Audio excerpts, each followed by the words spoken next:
Ready to soundtrack your summer? With Red Bull Summer All Day Play, you choose a playlist that fits your summer vibe the best. Are you a festival fanatic, a deep-end DJ, a road dog, or a trail mixer? Just add a song to your chosen playlist and put your summer on track. Red Bull Summer All Day Play. Red Bull gives you wings. Visit redbull.com/brightsummer ahead to learn more. See you this summer. This is the Tudors, Dynasty, and Beyond podcast. History with a twist. And now your host, Rebecca Larson. Hello and welcome back to the show. I'm Rebecca Larson, and like a subscription I forgot to cancel, Matt Lewis is back. Oh no, I like that one. Ow. Ow, ow, ow. I've turned up in glasses to try and pretend I'm all smart this time as well, like you. And that's what I get. But that's absolutely fair. I like that one. And I like how you think the glasses make me look smart, so thanks for that. They don't make me any smarter by wearing them. Well, I'm always so happy to welcome you back. And of course, I'm just teasing. And I think everybody listening or watching knows I'm just teasing Matt. It's kind of our ongoing thing. I keep letting him back in, right? Yeah, I mean, that's just what people think. You know, she's absolutely horrible to me, even off air. You know, this is her being nice to me now because you're all listening. So please feel sorry for me. I'm going to start getting hate mail now. People are going to be like, why are you so mean to Matt Lewis? He's so nice. Quite right. I'm not nice. Oh my gosh. Well, speaking of not nice, I feel like the last episode we ended and I was not very happy with Edward III. I mean, we wrapped up. Let's see, where were we at? So the Black Death had come through. The 100 Years' War had started. Edward III was starting to become pretty unpopular, and my opinion started to change from the beginning of the episode to the end because he wasn't willing to pay these workers more money, even though they were doing the work of several people instead. So now here we are, the continuation of this story. Let's do this. Yeah, I mean, it's interesting with Edward, isn't it? Because we quite often have this overview of him as he's quite often heralded as like the perfect medieval king. Almost as if he gets everything right. And obviously the 100 Years' War, we're going to talk a bit more about now, is packed with glory. And we talked about his early years being so full of promise and early successes and things like that. But we sort of left him making a bit of a mess of dealing with the Black Death. And that's not normally left at Edward's door, but, you know, it's his government who aren't doing a very good job of dealing with all of this. And he's directing what the government are doing, and it's clear that the government's priorities, and probably therefore Edward's priorities, are solely for the wealthy, the landowners, those who are struggling to find labour to work in their fields, and they really don't care about the people who are doing that work and the people who've lost, you know, huge chunks of their families and things like that. So it's kind of complex, and I think it's an area of Edward's reputation that he doesn't normally get kind of dragged down for, that I think maybe he deserves a little bit more of a knock down the ladder for that. Yeah. I think I remember in the last episode you talked about how, you know, he had said strictly, we're not paying them anymore. And there were some nobles who were trying to pay a little bit more. But even then, I think you said the sheriffs were in charge of making sure they stopped doing that too. Yeah, absolutely. So some of the nobility are willing to kind of bypass this because they're so desperate for labour. They're willing to offer more wages despite this law saying they can't and don't have to. And Edward is keen to crack down on that because the trouble is then he's almost, you know, putting a complete block on any form of free market or any form of like capitalism, if you like, of saying my labour used to be worth this, but now you've got a labour shortage, it's worth 4 times what it was.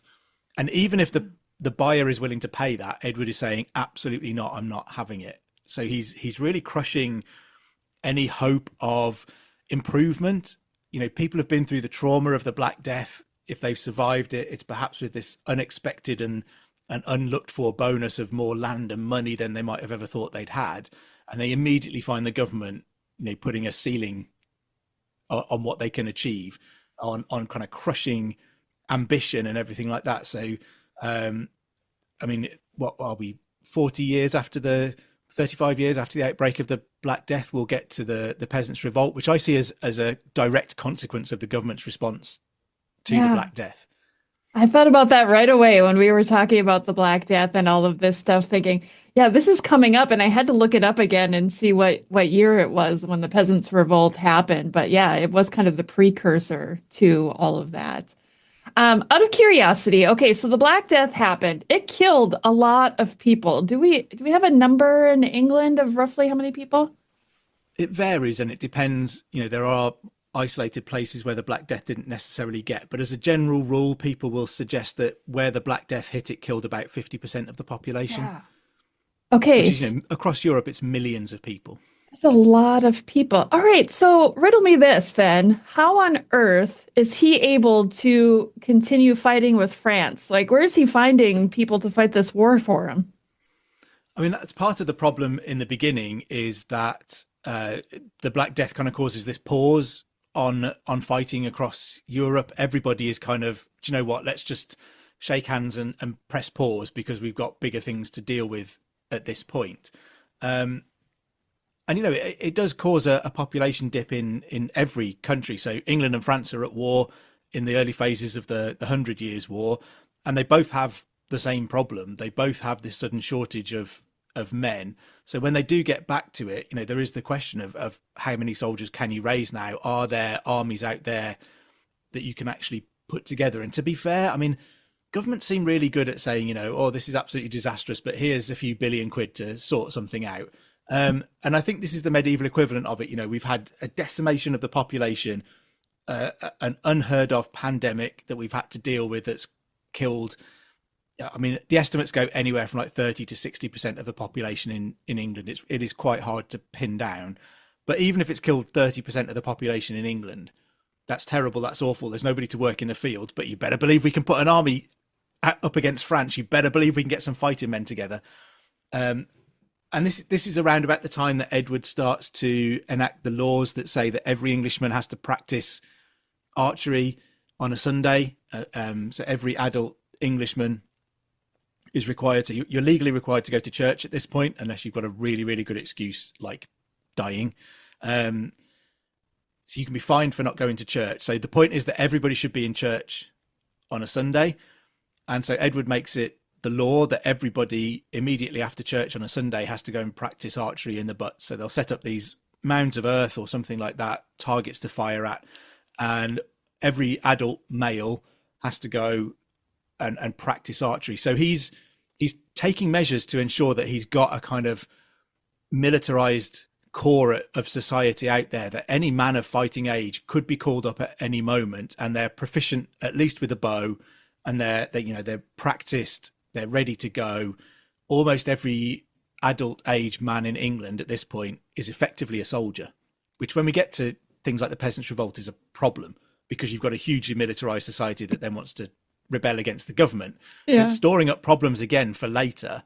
But in the immediate term, when he's thinking, how do I go back to war with France after something like the Black Death, the idea of training everybody who's left in the country to be able to fight when they need to means that you kind of have as much manpower as you can possibly put together after something like the Black Death.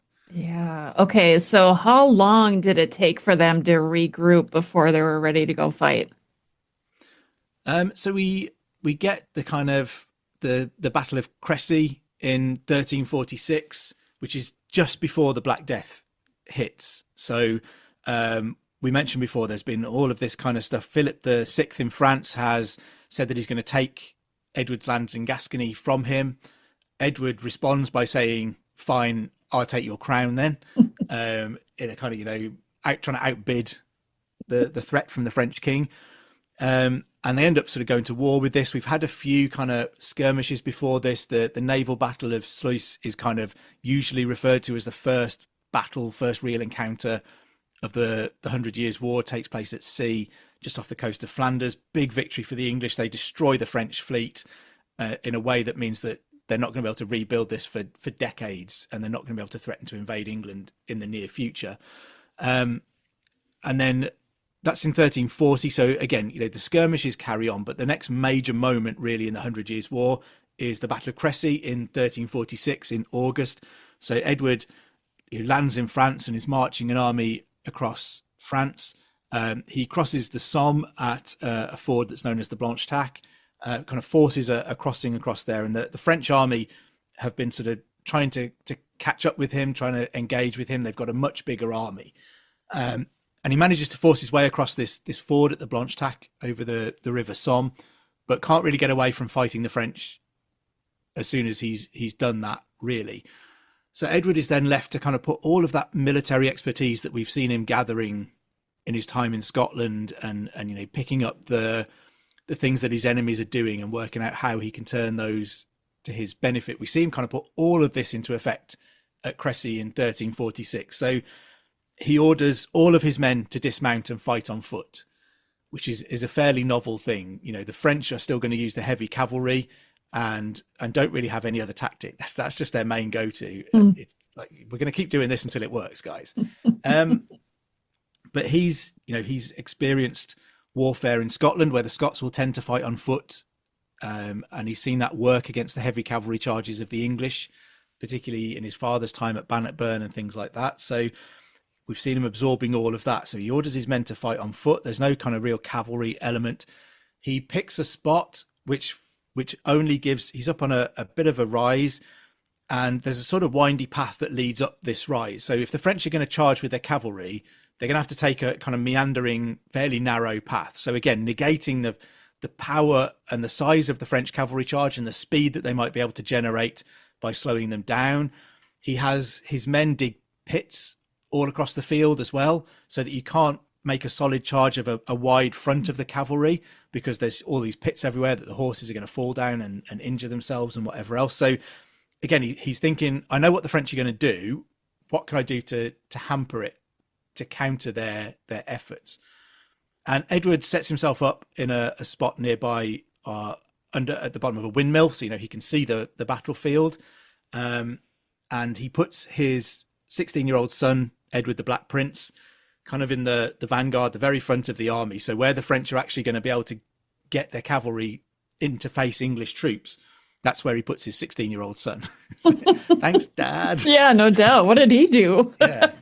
Yeah. And we also see an innovation from Edward at Crécy, in that this is the first time that we have it recorded in Europe that cannon is used on a battlefield. They've been used on ships previously. They've been used to bombard castle walls and things like that. But Edward brings them onto the field at Crécy. And this is probably much less about thinking, I can kill loads of French soldiers with these cannon, than it is about almost like psychological warfare. So for most medieval people, the loudest sound they've heard is the local church bells ringing, or a thunderclap or something like that in a storm.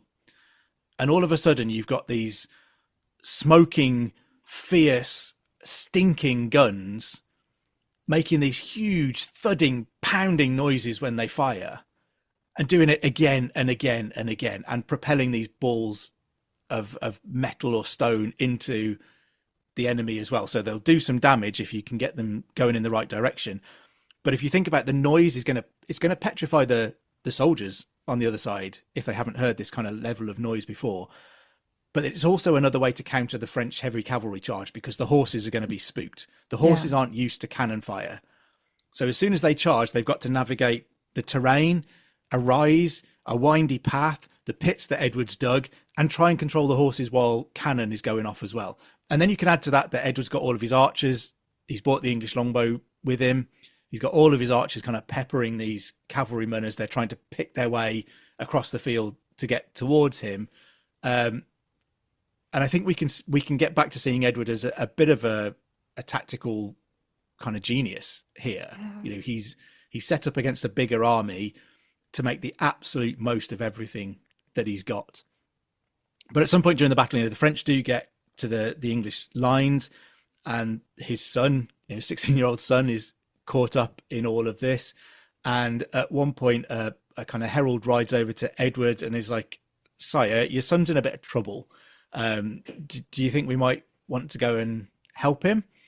And Edward has this famous quote where he says, "No, let the boy earn his spurs.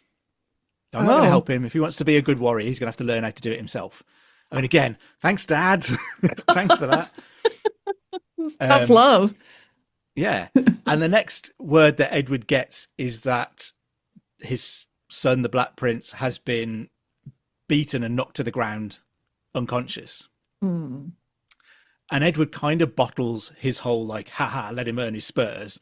And he's like, okay, someone go and help him.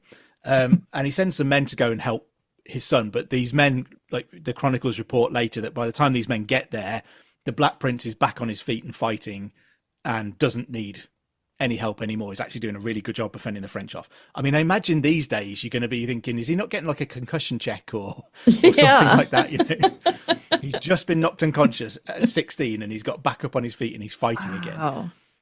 But, you know, Edward's original stance of let him earn his spurs is exactly what his 16-year-old son does at the Battle of Crécy. It's a devastating victory for the English.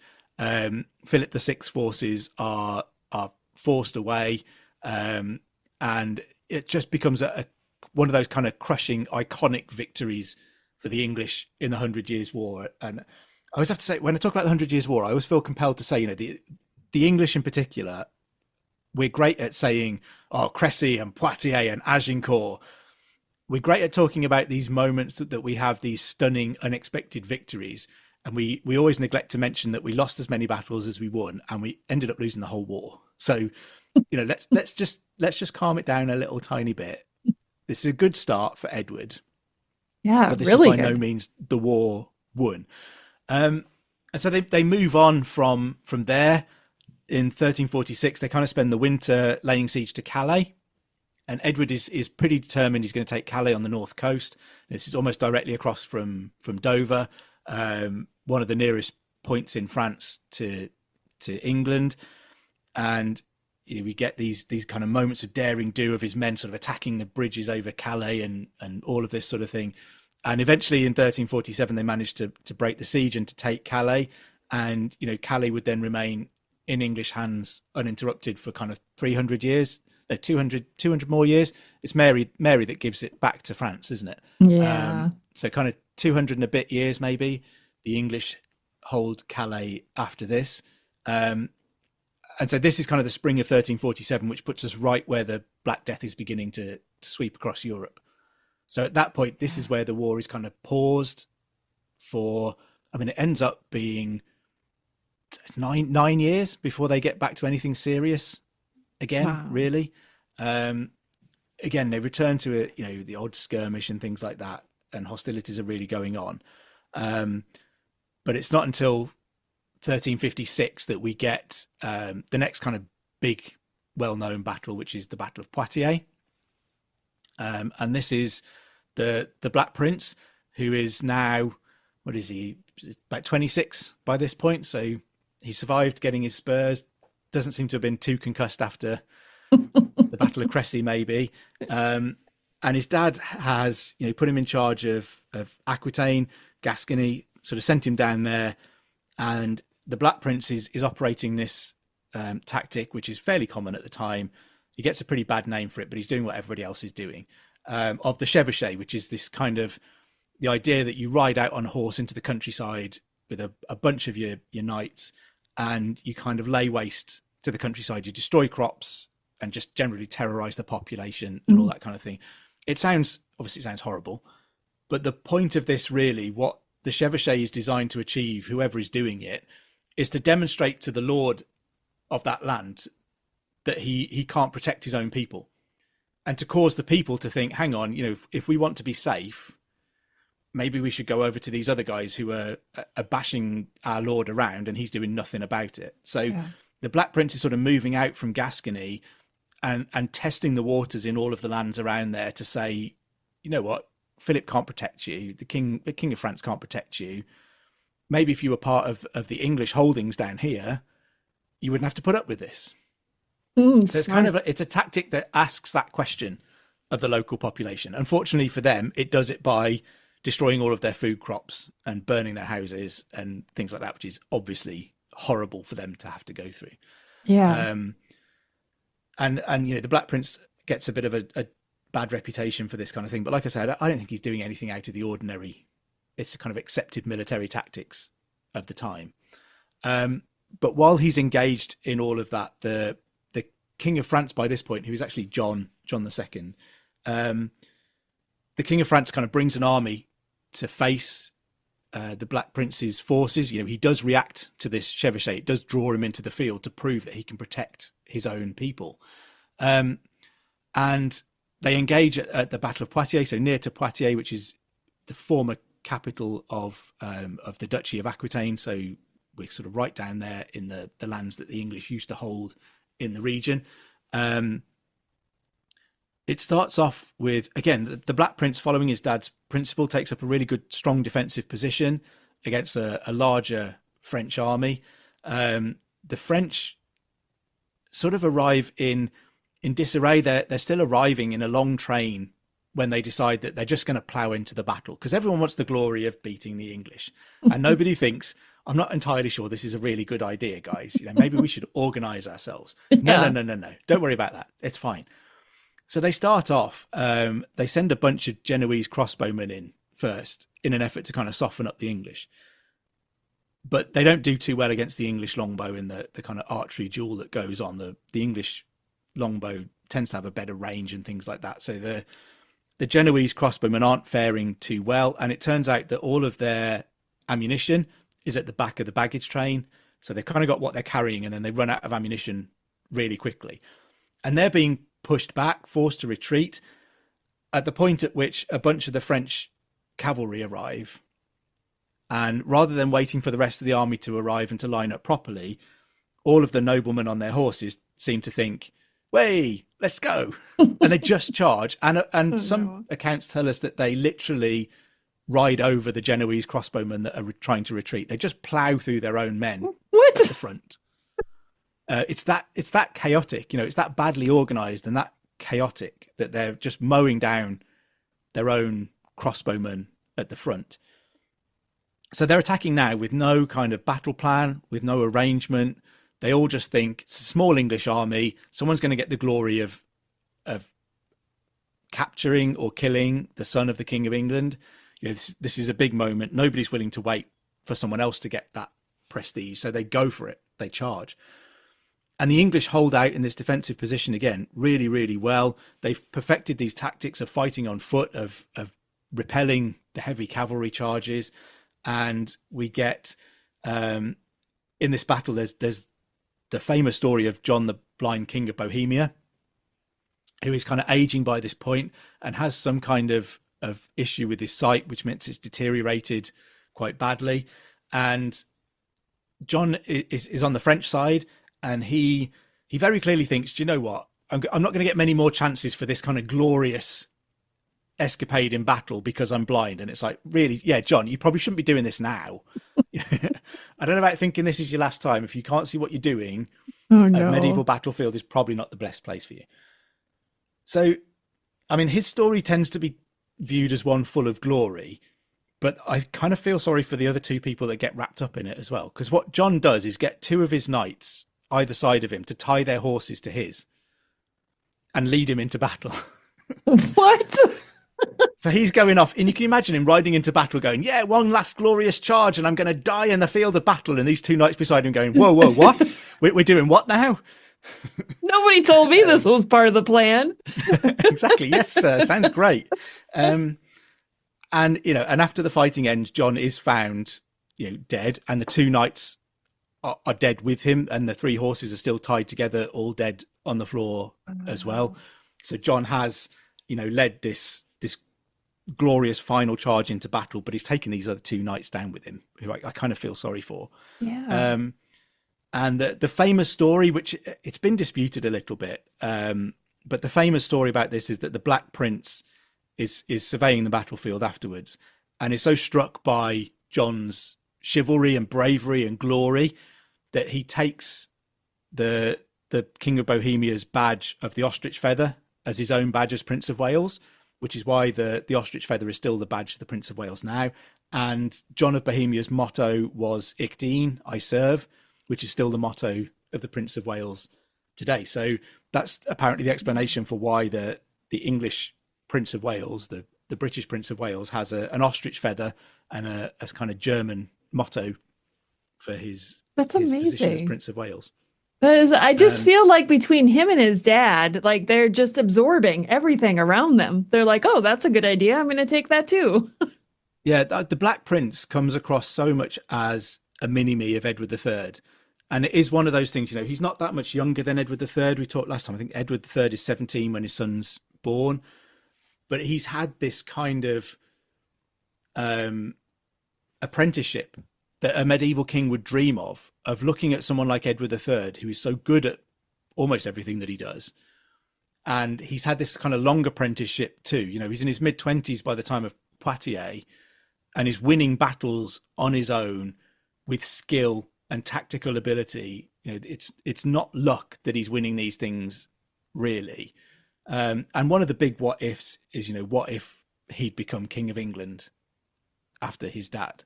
Yeah. Because he seems to have had such a strong apprenticeship, and he seems to be so like his dad in terms of his abilities, but in terms of his beliefs and his drive and his passion for this war with France as well. He's completely immersed in his dad's schemes, because ultimately, if Edward III wins and becomes King of France, well, who gets that next? Right. He does. So there's a good reason that he's buying into all of these things. But the real big outcome of the Battle of Poitiers is that John II, the King of France, is captured there and becomes an English prisoner. John is a member of a French order of chivalry, so they're kind of one of the French equivalents of something like the Order of the Garter in England, which I'm still talking about because I still want to be a member and I haven't had it in the post yet. So we'll get you there. This order of chivalry in France, one of their key commitments is never to retreat from a battlefield. So they're not allowed to run away. They're honor bound to stay there and keep fighting. And so John is captured fighting with a small group of his knights on the battlefield when all seems lost and everybody else is running away, and they don't, because that's the vow that they've made. And we're told that Edward the Black Prince treats the King of France with the utmost respect. He's taken into captivity, taken to the English camp, but Edward feasts him at his tent in his marquee that evening, and Edward the Black Prince kind of serves the King of France his food, as a mark of respect. So we've very much got that kind of gentlemanly warfare going on, at least amongst the upper classes at this point. But this is a major kind of coup for the English, and a huge problem for the French. Their king is now an English prisoner. Mm-hmm. And John is taken back to England, and he's well treated with the utmost respect, very well taken care of during his time in London. But he ends up spending kind of 4 years as an English prisoner, during which time France is kind of scrabbling around, uncertain how to rule itself. John has sons, but they're young, and no one's quite sure how long he's going to be away, where the authority ought to lie, what they should do. Do you attack the English, or is that now putting the king's life at risk? Right. Where are we with the war now? Nobody really knows, because medieval kingdoms like England and France are still so utterly reliant on the person of the king and the personality of the king. It's almost impossible to do anything without a king. So France is thrown into years and years of crisis at this point. And Edward III knows that, and John knows that that's going to be a problem too. So eventually, in kind of 1360, they negotiate the Treaty of Bretigny, and this essentially ends the 100 Years' War, theoretically. It should have, right? Well, yeah. We're 20 years in, so spoiler, probably doesn't work. But essentially, they negotiate the release of John, in return for which John has to pay a ransom of 3 million écus, which is just a vast sum of money, an absolutely huge amount of money. And he also gives Edward III a whole load of lands in France, so Gascony, areas around there, a whole bunch of territories that Edward had either claimed or has taken in the last few years. And he gives him these in full sovereignty. So he no longer has to pay homage to the King of France for them. They belong solely to the King of England. Mm-hmm. So that sticky issue that we've had for a long time of the King of England having to go to France and do homage for his lands, Edward III has done away with that. And in many ways, that's the issue that started this war. And here is Edward III's solution to it. you almost have to wonder whether he ever really, really felt that he was going to make himself king of France, or whether that's like a bargaining chip, because this is him getting what he really wanted. He doesn't want to have to go and embarrass himself, and he doesn't want his son to have to go and embarrass himself doing homage to the French kings for Gascony. And here he's got to a position where he owns all of those lands, and he and his descendants never have to do homage for it again. Wow. Problem solved. Yeah, smart. And so John is then released to go back to France to start raising this ransom. Again, lots of these things, when it's this kind of amount of money, they're very rarely paid up front. It happened with Richard I. Although I think that, there was still part of that to pay when he was released, because again, without the king in the kingdom, it's hard to raise all of that kind of money. So there is an understanding that the king of France is going to have to go back to France to get this money. And John leaves behind some hostages for his good behavior. Amongst them is one of his sons, Louis. And John doesn't find it easy to raise all of this money. It's a lot of money. Oh, wow. And 4 years later, in 1364, his son Louis is still a hostage in England for his father's good behavior and the payment of this money, when Louis kind of escapes from England and makes it back to France. And again, you can almost imagine the picture of him, rolling up at his dad's court and going, "Ta-da, Dad, I escaped from the English. Isn't that amazing? Let's go and stick it to them. We can pick the fight up again now."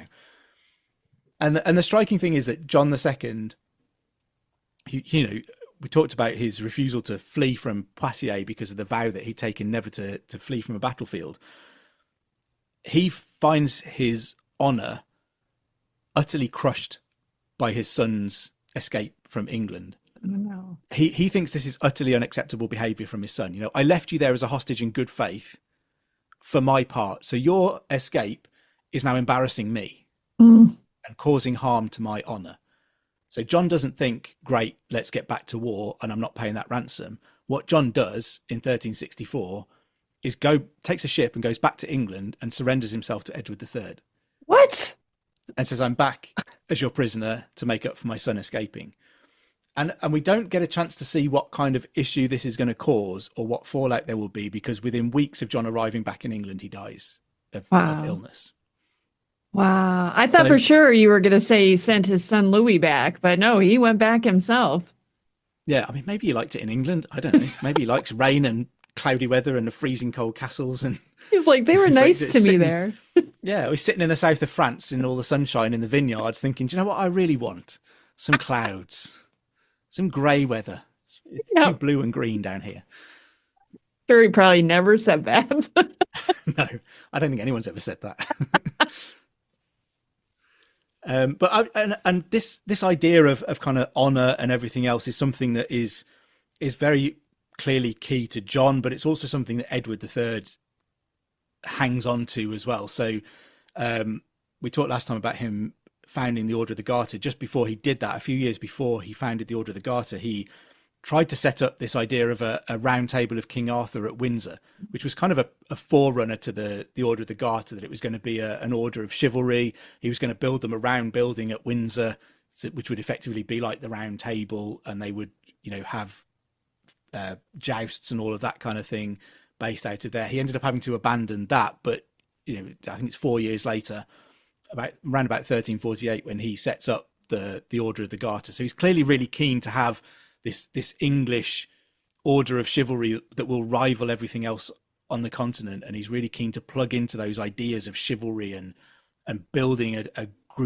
tight-knit group of knights around him who are kind of loyal to him. But kind of after 1364 and kind of John's death, Edward by this point is starting to get on a little bit. He's a little bit older. And this is kind of where we start to see the wheels begin to come off his government. I mean, because the one important thing that I managed to miss out of the Treaty of Brittany, perhaps the most important thing of all. So John is freed, massive ransom. Edward gets all of this land in full sovereignty. But in return for that, Edward gives up his claim to the French crown for him and his descendants forever. Which again, I think plays into that idea that he never really wanted that. What he wanted was to resolve this centuries-old problem with Gascony, and he's done that. So this is often viewed as the end of the kind of the Edwardian phase of the 100 Years' War, And as far as England was probably concerned in 1360, it's over. Blimey, we've done 23 years of war with the French. That's far too long. But England has won. England has got what it wanted, and it's over. Edward says, I give up my claim to the French crown. So kind of the 100 Years' War ought to have finished at that point. And that sort of ties in with Edward, getting on a little bit. He's not a young man anymore. Does he really want to be out there fighting like this all the time? He's getting on for 50. I think he's over 50 by the time John II dies. So does he really want to get back in the saddle and go to France?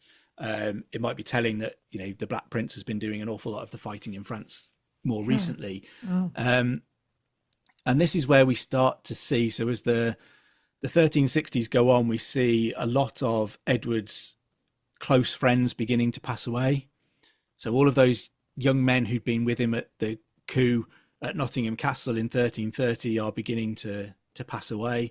Some of those that have been at his side in France, founder members of the Order of the Garter, men who've been alongside him for decades throughout all of his successes, are beginning to pass away, to fall away. And he's becoming increasingly kind of isolated and alone. And in 1369, his wife, Philippa of Hainault, dies as well. And, they've had undoubtedly an incredibly successful relationship together. Way too many children. Way too many sons.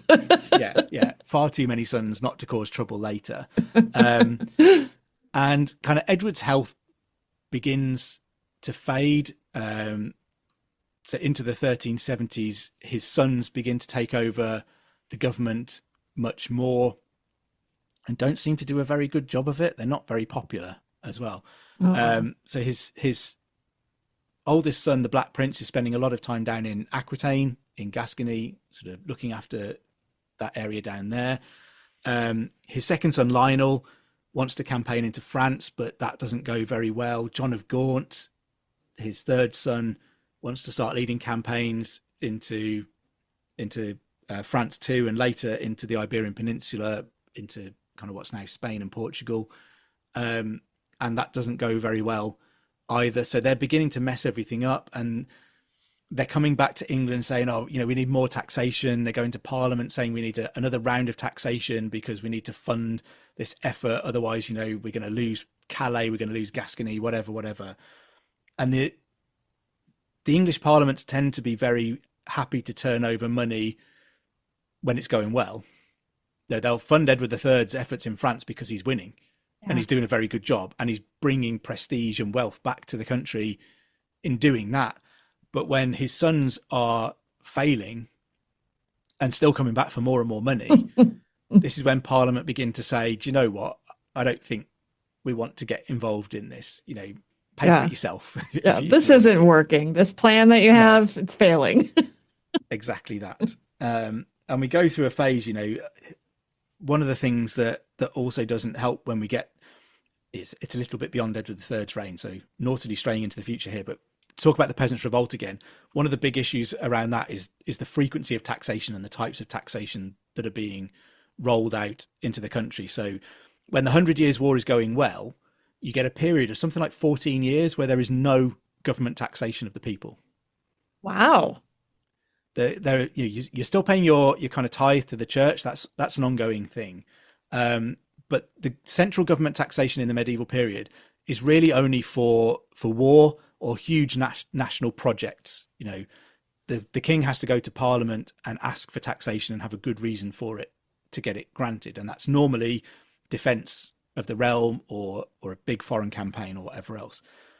And while Edward is making loads of money and winning loads of battles in France, and all of his nobles are getting their booty together, it's kind of a self-funding war by that point. And you get this period of about 14 years, I think it is, where he doesn't go to Parliament and ask for taxation, and then all of a sudden his sons are coming along and saying, can we have some more, please sir, can I have another one? They're Oliver Twisting Parliament. And Parliament, the population are not used to this, and Parliament is aware that they're constantly pouring money into this bottomless pit of the ambitions of Edward III's sons, which they can't live up to. And so that begins to to cause kind of lots of resentment, and it makes his sons really unpopular as well. And then kind of to add to his lack of popularity as well, he takes a mistress, Alice Perez, who everybody seems to hate. Which, I mean, that's nothing new. You know, she's a woman who's now got the ear of the king. Let's just get some good old misogyny in there, shall we? Yeah, I was going to say, this is kind of sounding like a Hugh Dispenser moment. Yeah, it is. Nobody likes the king to have a favorite or to have someone who's close to him, you know, and it doesn't matter to some extent whether they're a good person or a bad person or whatever else they might be. The fact is that people are always going to resent someone who has the ear of the monarch because they view them as having more influence than them, which they don't want. Yeah. They want to be able to influence the king. And so unless this person is pushing the king in the direction that the nobility want, it's likely always going to be a problem. And so as we move into the 1370s, Edward is less and less involved in government, more and more unwell. And he has this mistress, Alice Perez, who particularly comes to the fore after the death of his wife. So into the 1370s again, she's sort of moving to the forefront. She'd previously been one of Queen Philippa's ladies in waiting. You know, that's an old story as well, isn't it? Yeah, it is. And so she gets closer and closer to Edward, to the point where Parliament intervenes and has her exiled, and tells her she's not allowed to go and see the king at all ever again. Wow. But as Edward gets increasingly ill, so kind of 1376, he falls really, really ill. In that same year, his oldest son, the Black Prince, dies. He returns from Gascony a couple of years earlier, and his health is just failing. And whether that's just the long effects of campaigning and illness and all of that kind of thing, he sort of passes away in 1376, so predeceases his dad, which is why we never get the Black Prince as King of England. But by 1376, Edward is really, really ill. Alice manages to return from exile and get herself back to the king's kind of side, and she's sort of constantly at his bedside throughout all of this, which again everybody thinks is an awful, terrible thing. Lots of the sources tell us, sources written by men who are obviously terrible things. The sources tell us that Alice spends her time sitting at Edward's bedside, encouraging him to talk about his favourite things, so hunting and hawking, and to reminisce about all of those things, which sounds lovely. Sounds like what you might hope someone who cares about him was doing. Yeah. But the chroniclers want us to believe that this is a terrible, terrible thing, because she's preventing him from confessing his sins when he's on the verge of death. She's condemning his soul to hell by making him talk about things he likes. So even when it looks like she's doing something nice, they have to turn it into the utter destruction of the king's soul. Wow. And Edward gets increasingly worse and worse. In June 1377, he suffers what's probably a stroke. So his death mask is still in existence. It's in Westminster Abbey. If you go up to the Queen's Gallery at the top, they have the death mask that was made of him there, and you can see a droop on the left-hand side of his face, which is really indicative of him having had a stroke. Yeah. At least one before he passed away, perhaps several, and perhaps one that killed him. So on the 21st of June 1377, he finally passes away at the age of 64, and after kind of 50 years as king, so half a century on the throne of England. But Alice still gets loads of stick for this. So we're told in some of the sources that this really brave priest bursts in at the last moment and kind of drives Alice from the room and gets the king to confess so that he can be reconciled with God, and that ultimately he dies having repudiated the temptations of the flesh and rid himself of this terrible mistress and made his peace with God and everything else. But there are other sources who don't say that this priest kind of intervened and say that Alice effectively monopolized the king's bedside at this point, and that when he eventually died, that Alice stole all of his jewelry, and fled away with it. So again, they're trying to paint her as this kind of mercenary woman who was only ever after one thing, really. And with the king gone, she steals all of his jewelry. I mean, if she did that, I'd imagine it's because she was pretty clear that people were going to come for her once the king was gone. once he's not there to protect her. And maybe if she did it, maybe she's thinking, you know, I've got to have something to live on and survive on now that the king's gone.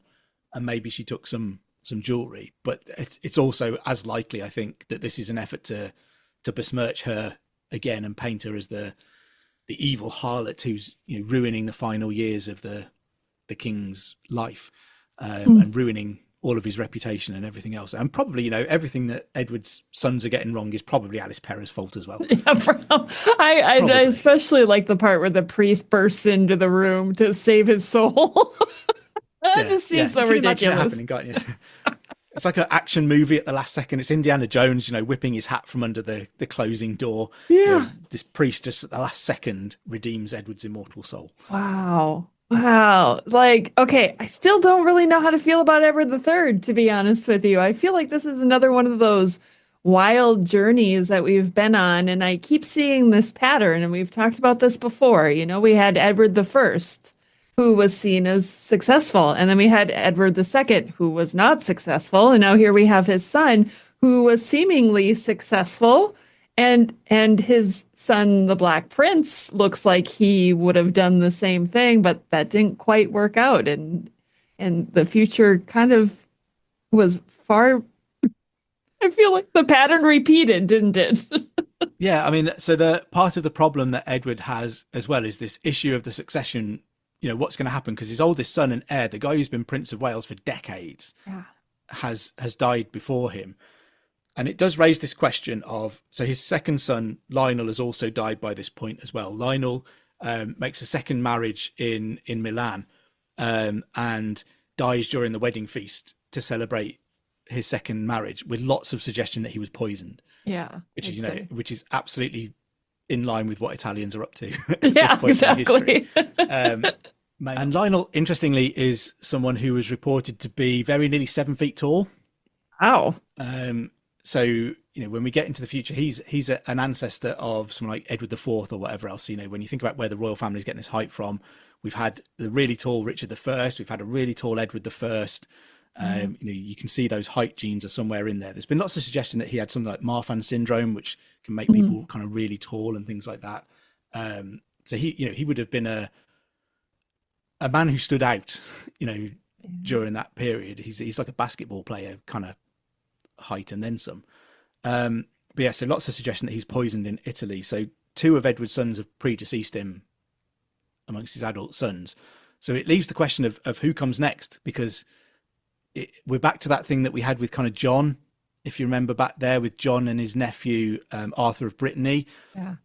Which is the better claim, the son of a king or the grandson of a king by an older son? Right. And so it could be John of Gaunt.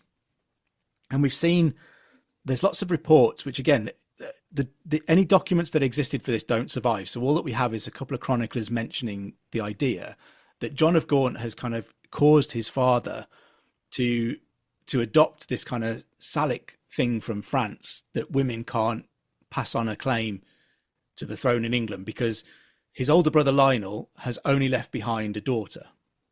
So if John of Gaunt did this, then he's looking to cut that branch of the family out, to chop the second son completely out. Yeah. So Edward the Black Prince has a son, Richard, and then there's John of Gaunt.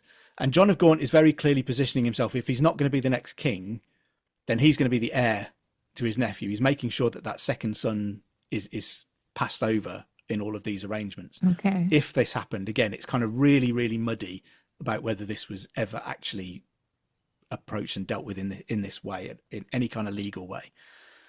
But Edward III ends up being succeeded by his grandson, Richard II, who is a 9-year-old boy, you know, the son of the Black Prince. And that brings us back to the problem that we haven't had since Henry III, of what do you do when there's a small child on the throne. I mean, he's got an abundance of uncles. That could be a really positive thing. They could rule in his name and train him to be a really great king, you know, reflecting the education that his dad, the Black Prince, had and keeping a tight grip on his kingdom for him till he's ready. Or they could all go mercenary, and they could all, you know, be out for themselves and make a complete and utter hash of this. Yeah. So in 1377, I imagine England is very much holding its breath and wondering what's going to come next. I can't, what a time in history. And I understand why Richard succeeded the throne after Edward III died, but it just seems like it would have made more sense to put an adult in that position instead of a child again. Yeah, yeah. I mean, you're into the realms of kind of primogeniture holds sway, but the question is, what's the best claim by primogeniture? All of that isn't quite nailed down. You know, today in the UK, it's a matter of statute. It's a matter of law, the order of succession to the throne. You know, they can tell you who's 47th in line for the throne of Britain or whatever. You couldn't do that in medieval times. You know, we've seen Henry III change the law for that automatic succession. We've seen the idea that primogeniture takes hold, that the oldest son of the king is a better claim. But here we've got kind of the opposite of what happened with John and Arthur. So it's gone to the son of an older brother. So clearly that isn't quite settled yet. Yeah. And the question is going to be, you know, does particularly John of Gaunt feel like he's missed out? Does he feel like he could do a better job? Or is he going to support his nephew? Okay, so help me out with the timeline here, because this is not my specialty. But John of Gaunt was married to a woman from Castile, which gave him some connection to that country. When his dad died, did he still have that? Yes. So John of Gaunt ends up being married 3 times. So his first wife is English, and she's the mother of the House of Lancaster and the Henry IV, who will become the first king of the House of Lancaster. When she passes away, he marries into the Castilian royal family and stakes a claim of his own to the throne of Castile. You know, he's off in the Iberian Peninsula fighting wars there, roping his younger brother Edmund, who becomes Duke of York, into that fight as well. And he ends up ending that by kind of marrying several of his own daughters into Castilian and Portuguese and Spanish royal families and stuff, so that the Iberian Peninsula has far more Lancastrian blood than England does very, very quickly. There is lots of influence there. But these are the things, you know, that John will end up getting criticised for, is that he's off using English money, English taxpayers' money, to try and make himself the King of Castile overseas, which nobody wants him to do. You know, everyone was backing Edward III to claim the throne of France, but they tend to view this very much as a private enterprise by John of Gaunt that he's trying to use taxpayers' money for. So he's not doing it for the glory of England or anything like that. He's doing it for himself, and he's trying to get it publicly funded to make himself King of Castile. So he becomes incredibly unpopular for that and several other reasons as well during his nephew's reign.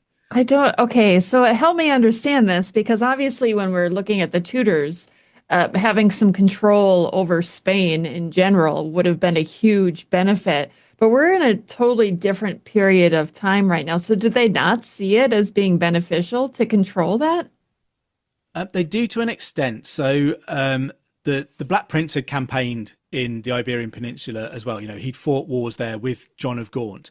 And part of the issue is because England controls that bit of southwestern France on the coast down in Gascony, Castile is very close to that, and Castile has a really strong navy and everything else as well. So if they are allied with the French, that leaves Gascony really surrounded, and it might be targeted by those forces. So an alliance with Castile is quite often in England's benefit, in England's interests at this point. And part of the war with France does centre on preventing parts of the Iberian Peninsula becoming allied with France. That's why the Black Prince goes there, fights the Battle of Najara, wins a big victory there as well, which you could count as part of the 100 Years' War, because it's all wrapped up in the same thing. The difference, I think, here is that the view emerges that when Edward III and the Black Prince were doing it, it was part of a strategic plan for the war with France that was to the benefit of the Crown of England. The view develops that John of Gaunt is doing it as a kind of selfish enterprise because he wants to make himself king, and he doesn't really care about, there's no benefit to England of this, because he's never going to be King of England, unless maybe something happens. Yeah. But his intention seems to be to go off and live in Spain as a king there, and everyone's like, but okay, what does the English taxpayer get for that? absolutely nothing. Right. So the difference is he becomes unpopular because he's trying to take all of that money to go away and do this thing that is viewed very much as just for himself. Yeah. Okay. Interesting. Oh, this is like just the perfect setup for the next episode. But before we end, I think I want to ask you, what do you think Edward III's greatest success and greatest blunders were?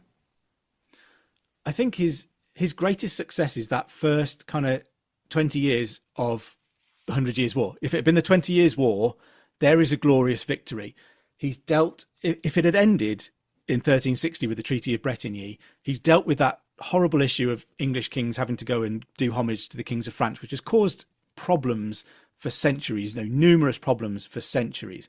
He would have dealt with that once and for all. And he'd have got a bucket load of money out of the French king as well. And that could well have been an end to it. So I think in developing all of those novel tactics that he does, in his willingness to absorb all of those lessons from his earlier years, take those to the battlefield in France, win those early victories, but also, close it. He has an end in sight. He knows what the goals are for that war. He achieves them and signs the treaty. Done. Finished. Yeah. And I think if it had been left there, it would have been viewed as just a huge, huge victory for the English with kind of no caveat, no downside to it. And in terms of blunders, it's hard not to go back to the way that his government dealt with the Black Death, which was horrible at the time, but I think also stores up problems that are going to come back to haunt his grandson. It's bad enough for Richard II that you're a minor on the throne when nobody likes having a child as king. But when you're also having to deal with societal problems that have been bubbling up now by this point for 30 odd years and are about to come to a head, the pressure cooker is built up and someone's about to crack the lid off it. Yeah. That's not easy for a child king to have to deal with. So I think in kind of storing up all of those problems, as much as he did a great job of boxing up this war with France, dealing with it, getting a positive outcome, end of it, I think he fails to deal with the societal issues that he leaves behind in England. And those are just there festering away and are going to cause somebody a problem one day. Yeah. Wow. Thank you, Matt. I'm so enjoying this series on these medieval monarchs, or I should just even say maybe English monarchs, because we're still going along here on the journey and it's been so fun. And I feel like I am learning so much. And I have to tell you that the comments, especially on YouTube, have been amazing. I am not the only one enjoying this. People are just enjoying your storytelling, enjoying what we're learning from it. And I can't thank you enough for continuing to come back, even though I forgot to unsubscribe. Yeah. I was going to say no problem. I'm enjoying this as well, but it's always a pleasure to sit here and get insulted by you, Rebecca. So. All right, Matt. Well, I will see you again next time when we talk about Richard II. Dun, dun, dun. And that concludes another episode of the Tudors Dynasty and Beyond podcast. This podcast would not be possible without the wonderful support of my generous Patreon patrons. If you'd like to become a patron, you get commercial-free episodes, early access, and exclusive content. Head over to Patreon, that's patreon.com/Tudors Dynasty for more information. Until next time.